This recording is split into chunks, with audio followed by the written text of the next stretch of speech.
Книг по диетологии немыслимое количество выпущено. Причем каждый диетолог пишет, отрицая все другие системы. Так у нас идет. Это ешьте, это не ешьте, это пейте, это не пейте. Раньше нам говорили, пейте как можно меньше, вы что? Или кричат, бессолевая диета. И у кого пониженное давлением, соль просто необходима. Сахар есть, сахар не есть.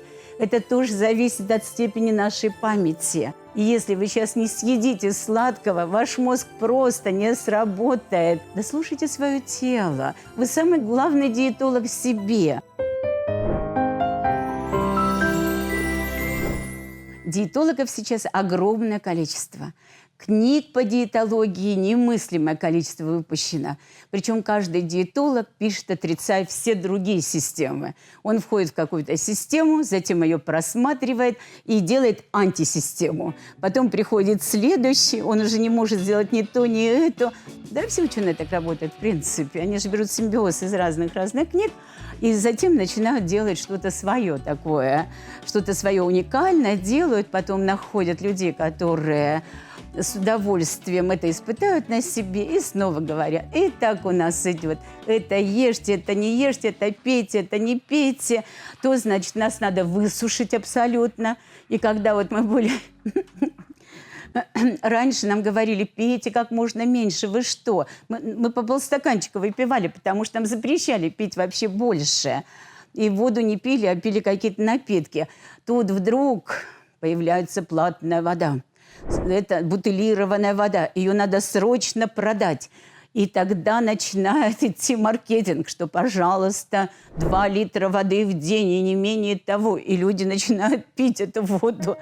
Или кричат, бессолевая диета. Ну, дорогие мои диетологи и все, кто практики, вы же знаете, что у кого-то пониженное давление, у кого-то повышенное давление.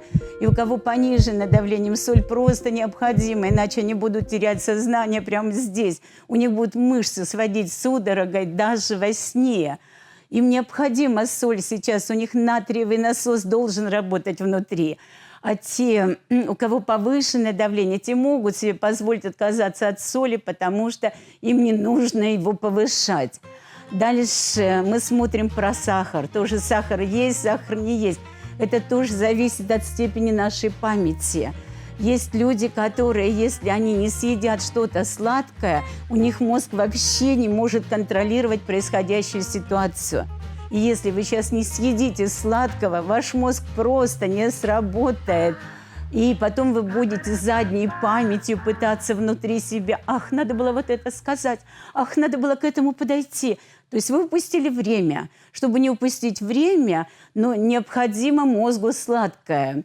Иногда тело запросит белка. Да слушайте свое тело. Вы самый главный диетолог в себе.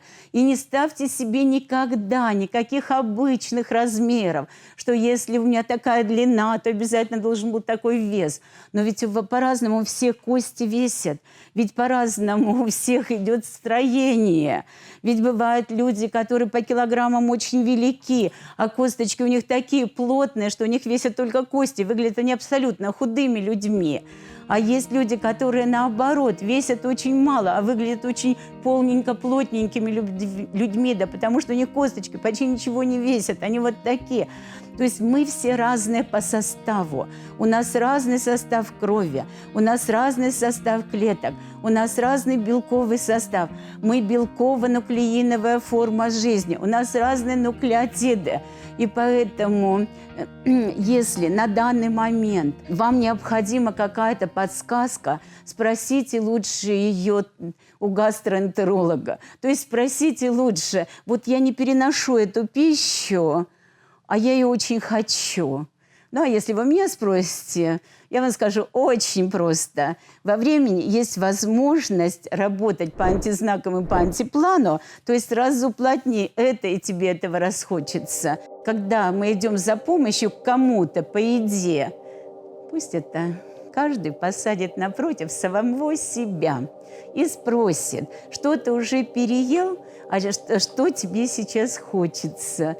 А это ты ешь за кого-то, потому что рядом с тобой человек ест это же, или это ты ешь для самого себя. И вот таким способом разделить все питание, потому что мы очень часто едим за других.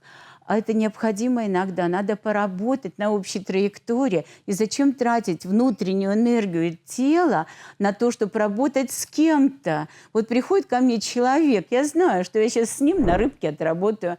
Приходит ко мне человек, я говорю, а с этим я на огурце отработаю. Я знаю, что этому человеку, с ним надо отработать там на помидоре, еще на чем-нибудь, на перчике. То есть просто вы будете ощущать, если вы самого себя посадите напротив себя и, наконец, честно себе ответите, что вот этого мне хочется в данный момент времени, а ведь неделю назад мне этого вообще не хотелось. А что случилось за эту неделю?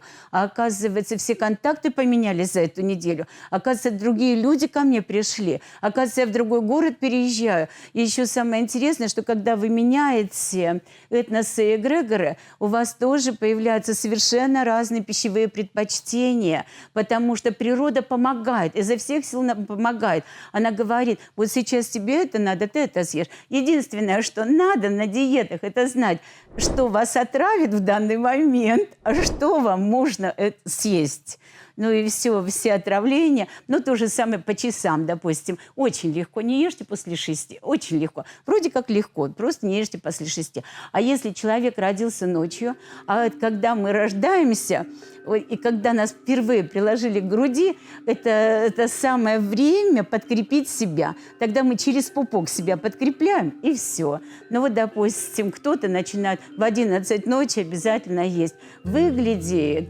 Мы знаем таких людей, которые стройные-пристройные. Они 2 раза поднимаются ночью поесть. Почему? Ну, потому что так устроен их организм. Так надо им. Мы все разные, мои хорошие. А сейчас такой выбор питания, такой набор продуктов. Да используйте вы это все. Почему нет? Почему кто-то за вас должен решить, что вы имеете право своему телу предложить, а что не имеете? Почему кто-то должен решить, что это вам ядовито и вредно, а это вам полезно? Да нет, кроме вашего тела это никто никогда не решит, уверяю вас.